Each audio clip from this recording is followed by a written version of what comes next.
So now we come to the U.S. population. We ask ourselves, what has happened to the U.S. population that they have not only have no idea, but they're not spiritually, they're not oriented towards actually reviving FDR. They're not oriented towards going back to John F. Kennedy. They're not oriented towards reviving the nation, even though the opportunity now exists for reviving the nation. So tonight I'm going to concentrate on one of the key factors that has caused this problem. This key factor is called the Federal Bureau of Investigation, which has been the principal tool of control of the United States population increasingly since 1944. And it's the FBI, directed by the British, directed by Wall Street, which has enforced the circumstances which have led not only to the population becoming total cowards, fearful, and small, but it's this agency which has essentially played this key role on behalf of the British and on behalf of Wall Street. So I'll start with 1944, because that's the turning point. That's when the coup actually took place against Franklin Delano Roosevelt.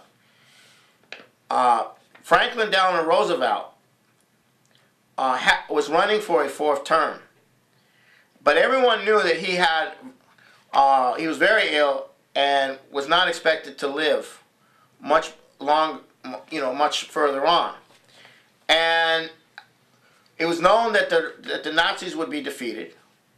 Actually, the Nazis were primarily defeated by the Soviet Union. And the Wall Street crowd and the British crowd were absolutely determined that Roosevelt's chosen successor, Henry Wallace, would not be allowed to become vice president. And they did everything to prevent Henry Wallace from becoming vice president. Now, who was Henry Wallace?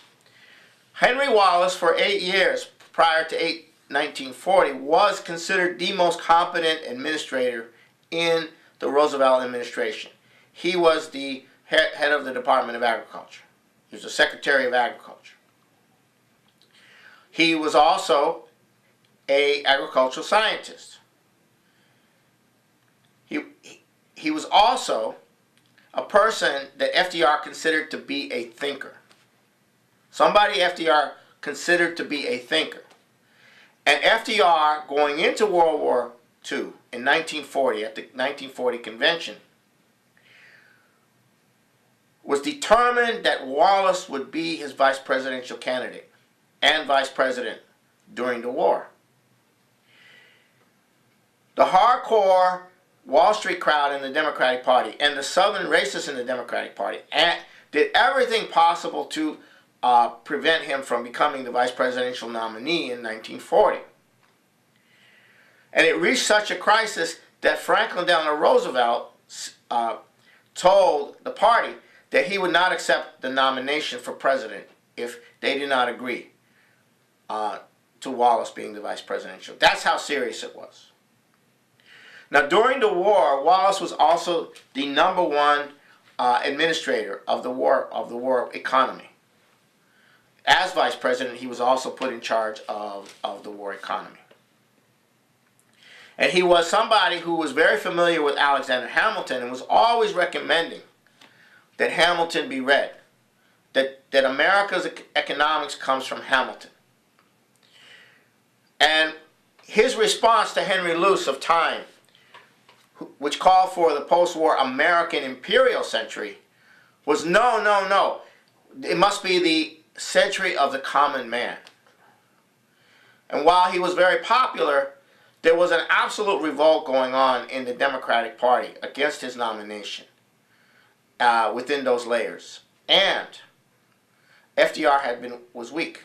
He was sick. And he was not able to prevent this. He was not able to hold on. And that was the coup. That was the turning point in U.S. history, 1944. With Truman as the vice presidential running mate, the subsequent death of FDR, and Truman becoming president, everything was rapidly reversed. All of FDR's people were thrown out. Wallace, the head of the intelligence, William Donovan. The British Embassy, which had over 1,000 employees, worked very closely with the Truman administration. So in effect, you had a British-American administration which went against the policies of FDR, revived colonialism, protected the Nazis, launched the anti-communist, anti-Soviet, dropped the bombs on Hiroshima and Nagasaki. All of that was done to generate a Cold War. But in this, there was an absolute witch hunt being directed against the FDR crowd. And this was something of an inquisition. And the FBI emerged as the agency that directed the Inquisition. And throughout the 40s, this Inquisition was growing. And what the FBI did is through the House Un-American activities, they started this very high-profile campaign of subpoenaing thousands of people to confront them with whether or not they had ever been or a communist now, or have ever been a communist.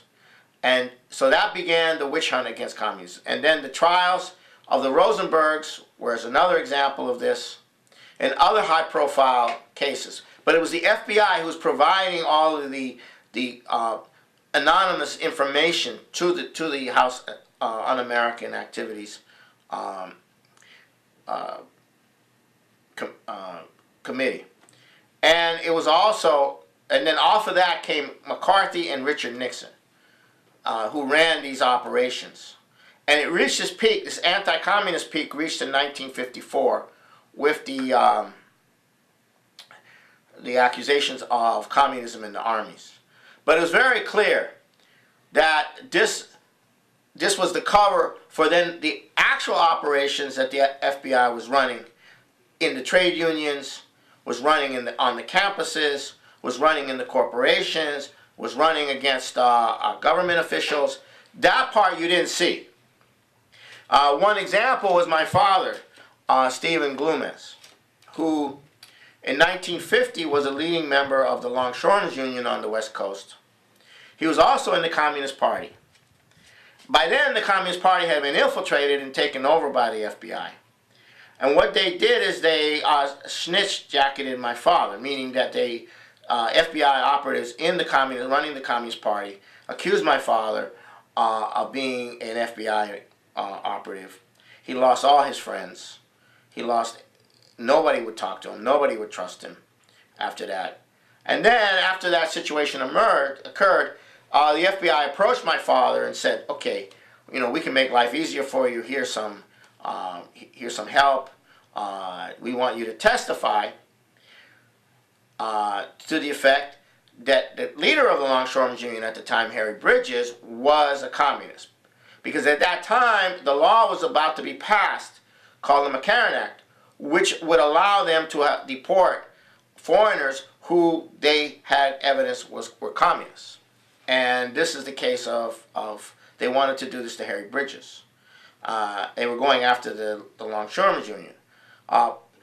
Because the Longshoremen's Union was not a union that was willing to bow down. Other unions were willing to bow down, but the Longshoremen's Union was not a union that was willing to bow down, so they wanted to break the leadership. Well, my father didn't go along with that, but because of the situation, he had no friends, he had nothing, his life was ruined, he left the country. And that was typical. Operations were run against individuals, professors at major campuses like the University of Washington. They would find a scandal. They would politicians, and this is the kind of thing that was occurring at an expanded basis, to the point that people were afraid to talk in public. People were afraid to discuss ideas. Somebody might think that you might be a communist. You might be reported on. intellectuality was suspect. You know, anybody who was an intellectual was suspect. And so this environment just began to take control of the United States. And later on, it wasn't so much communism as it was just outright suppression of people, breaking them, making them crawl. And as this was going on, you began to have a stratification of American society. A kind of a caste system was evolving, centered around the fact that if you wanted a good job in the defense industry or in the government, or even not a good job, you had to go through the FBI. They had to find out if you were a communist, or if you knew any communists, or if you were the right kind of political animal or whatever. And so people lived in this kind of emerging fear. And so those people who were willing to submit themselves to this and were approved were the ones who got the better jobs. And those who didn't get the better jobs. And then this spread to other, it's kind of spread to all the other areas, the trade unions, the corporations, and most of all the media. And there was this very high profile thing with the Hollywood 10, but hundreds and hundreds of top Hollywood people were subpoenaed, and the better artists, the more intelligent, the more articulate, the more intellectual of the Hollywood artists were crushed. And so the idea that was being run was, we're not going to have any more FDR. We're not going to have any more FDR policies. We're not going to go back to FDR.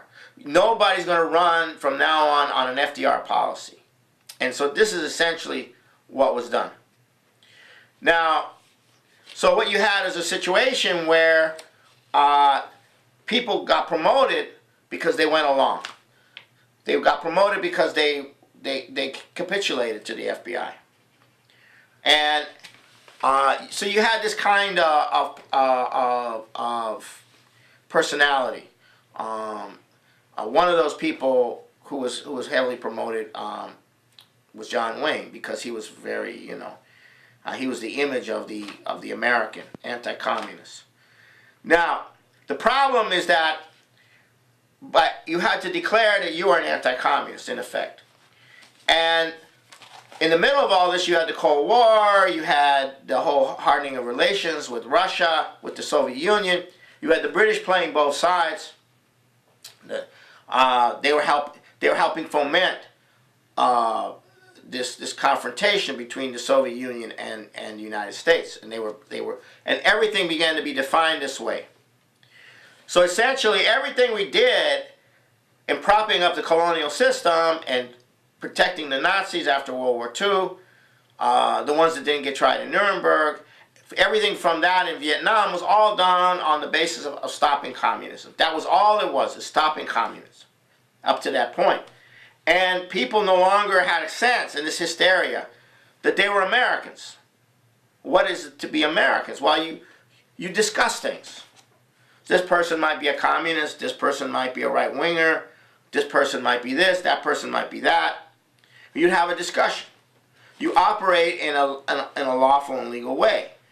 But that ended. And so what you had in this hysteria is that people no longer were Americans. They were anti-communists. To be an American meant you had to be an anti-communist. Now, most people had no idea what communism was, so it was a very vague thing, and there was a certain amount of hysteria around it, and it's somewhat irrational, because these people don't know what it is. It's a label. It's a projection of fear and hysteria, and this is very debilitating. This was very debilitating over a long period of time to the U.S. population. So now you're coming into the period of Kennedy, and Kennedy tries to revive and he gets assassinated, and Bobby Kennedy gets assassinated, and King gets assassinated. So you have essentially no president has been able to really run on reviving FDR since 1944. And what's the situation now? We have to revive the policies of FDR if we're going to survive as a nation. Now, it's estimated that there are 15,000 registered informants, and probably 3 to 4 times that number if you count sources and non-registered informants. So you have 45,000 to 60,000 people collaborating with the FBI in the United States. And that's the averages out to 500 to 700, one FBI collaborator per 500 to 700 Americans. Now, what are all these people doing? A lot of them are in the media. So one of the things is that all the slanders that people get, most of them politicians get, are funneled through the FBI. The FBI maintains these files, these covert files, these large files, and then they say, so the key thing here is that if you're politically active and you're independent, the FBI will start to run operations against you. First, they'll go to your family, or they'll plant rumors around you. They'll try to create the environment that you're strange, you're weird, whatever. You're not going with the program. They start to attack you. The two congressional groups that were most attacked in the 80s, 70s, 80s, and 90s were labor-connected congressmen. The most notable one was Senator Harrison Williams from New Jersey. He was framed up very clearly, and through sting operations and bribe operations, through something called Abscam Brilab, which involved 1,200 investigations and 3,000 FBI agents. And this is the thing that cleaned out the opposition to the deregulation of the financial system. You wouldn't have had all these financial problems if they hadn't cleaned out the elected officials that were opposing the deregulation of the financial system. And that's how they did it. The other group was instinctively not with the program, and that's your African American elected officials who represented a constituency that did not have sympathy for Wall Street or for the British. And every black politician was essentially targeted under an operation that was discovered later in the 80s called Operation Frühmenschen, which is German for primitive man. And the basis for the operations was that blacks were not fit to run a country. They weren't fit to be trusted morally. They were immoral. And almost every black elected official was targeted. Al Gore cut his teeth working with the FBI and framing up and slandering Nashville, Tennessee black politicians. That's how Al Gore got his start. So they also recruited young prospects, political prospects, at an early age and helped them up through the ladder. So you have this caste system emerging. Also, organized crime. Organized crime was expected to share their intelligence with the FBI. Those elements of organized crime which shared their intelligence with the FBI, of course, tended to do better. They tended to get more protection from the FBI. So you have this vast network of control. And then, but it's blackmail where the real power was, because an FBI agent would show up at a congressman's office and say, the Bureau wants you to know that, we think very highly of your service to your country, with the implication being that the Bureau is watching you and we're expecting you to follow, the policies. And it got really bad by the 70s. Cornelius Gallagher was a congressman, a close friend of Kennedy, a congressman from New Jersey. He had this war with the FBI. They ended up putting him in jail.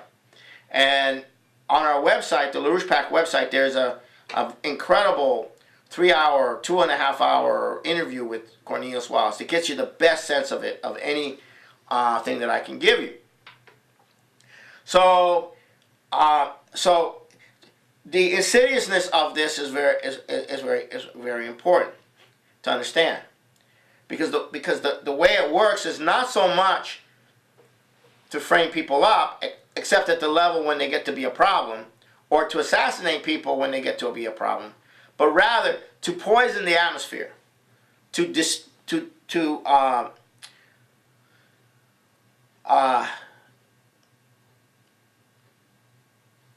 to ridicule or demean intellectuality, to ridicule and demean people that have altruistic motives, that want to do good. It's that kind of environment. It's that kind of, well, why are you doing that? Shouldn't you be looking out for your family? Shouldn't you be worrying about your career? Why do you want to do that? Kind of thing. So it's that kind of environment that is seeping through the society. And what's happened over time is the population has been broken. Our best presidents, our best people have been killed. And the FBI is at the center of all of this, as the agency of the British and and Wall Street, the British Empire and Wall Street. That's what they are. And this is what happened to America, and it's still happening to America. Although it's true. And the issue of surveillance is not about they're watching you. No, it's blackmail. It's all about blackmail. It's about control through blackmail. That's what the issue is. Or planning false stories, planning false rumors. All of this is being done. Targeting organizations. And slander. Einstein was horribly slandered. In fact, the FBI tried to prevent Einstein from immigrating to the United States. The British were hoping that the Nazis would kill Einstein. They didn't want him immigrating. Martin Luther King was horribly slandered. Lyndon LaRouche. The FBI was planning slanders everywhere. He's a racist. He's an anti-Semite. He's a right-winger. He's a communist. He's a cult leader. He's a crackpot. He's a CIA man. He's an agent of the Vatican, etc., depending upon the audience. And they would plant these things. And they would say, we can't tell you why, but we can tell you that, yes, he is what we're telling you. Why can't you tell us why? Where's the evidence? Well, we can't tell you the evidence. We don't want to compromise our informants. And this is how it works. And then they provide these dossiers to people, on people. They go behind your back. And this is the FBI. This is how they operate. This is how the political system has been controlled in the United States increasingly since 1944. But now we're in a situation where the power that runs this FBI is collapsing. The FBI will not know necessarily what to do. Either the power is going. And the problem is the population has been so conditioned to a littleness, a fear of being an intellectual, a fear of thinking. You know, it's more important that you say the right thing in the right place than saying something that goes against what people are saying, or might be a criticism. Or it might be an idea. It might be an idea that's better than what these people are, and it might be a concept. And it's this environment that you have to go along to get along, that you have to regiment yourself, that you have to castrate your mind, that you have to essentially not show your intelligence, not show your mind. And then when you do, you get attacked. That's the FBI. That's the system that we were living. We didn't used to live in that kind of system before. Before 1944, or even, we didn't have that kind of system. You didn't have a social system like that. In fact, there was a book written in '56 called The Organizational Man by William White. And that book documents how in that decade, corporate executives had shifted from being much more creative, much more outspoken, much more innovative, to being very conformist. And that coheres with the period we're talking about. That social, the people wouldn't speak out. When you do speak out, people are upset. Why are they upset? Because of what you're saying? No, because you're breaking the the code, the implicit sense, the fear, the social fear. You're being like that. So essentially, this is what we're dealing with now. We're dealing with the effects of 70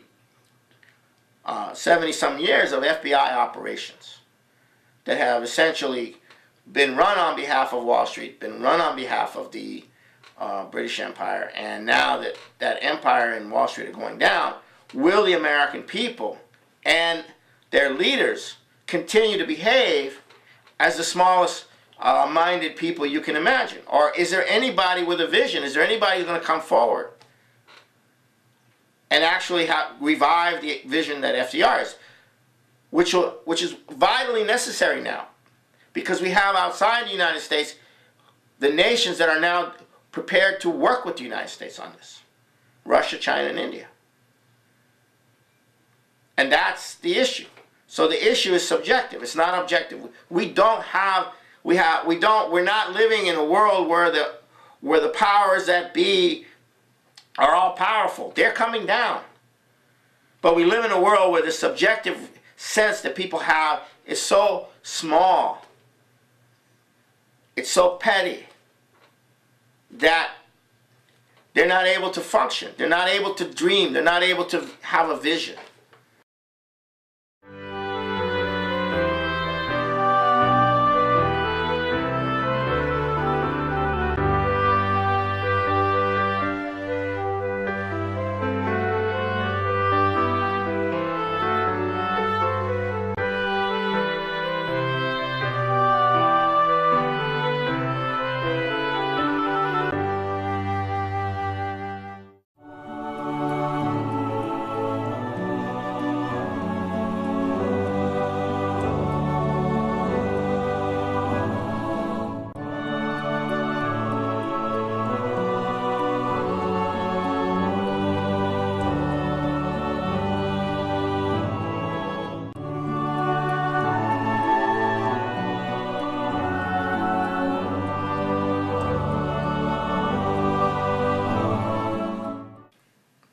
So now we come to the U.S. population. We ask ourselves, what has happened to the U.S. population that they have not only have no idea, but they're not spiritually.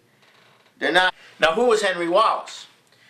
Henry Wallace, for 8 years prior to 1940, was considered the most competent administrator in the Roosevelt administration.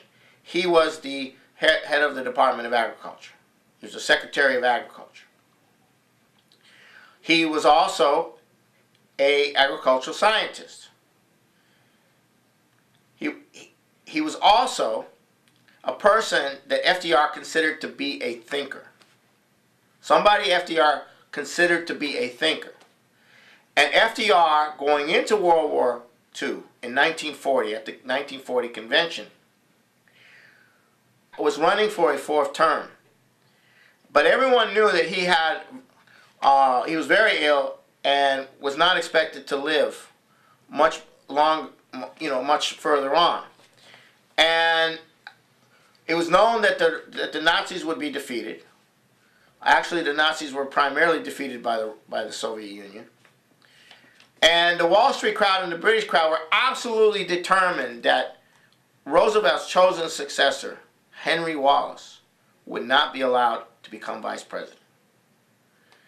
And they did everything to prevent Henry Wallace from becoming vice president. Directed by the British, directed by Wall Street, which is enforced. The circumstances which have led not only to the population becoming total cowards, fearful, and small, but it's this agency which has essentially played this key role on behalf of the British and on behalf of Wall Street. So I'll start it with 1944, because that's the turning point. That's when the coup actually took place against Franklin Delano Roosevelt. Franklin Delano Roosevelt oriented towards actually reviving FDR. They're not oriented towards going back to John F. Kennedy. They're not oriented towards reviving the nation, even though the opportunity now exists for reviving the nation. So tonight I'm going to concentrate on one of the key factors that has caused this problem. This key factor is called the Federal Bureau of Investigation, which has been the principal tool of control of the United States population increasingly since 1944. And it's the FBI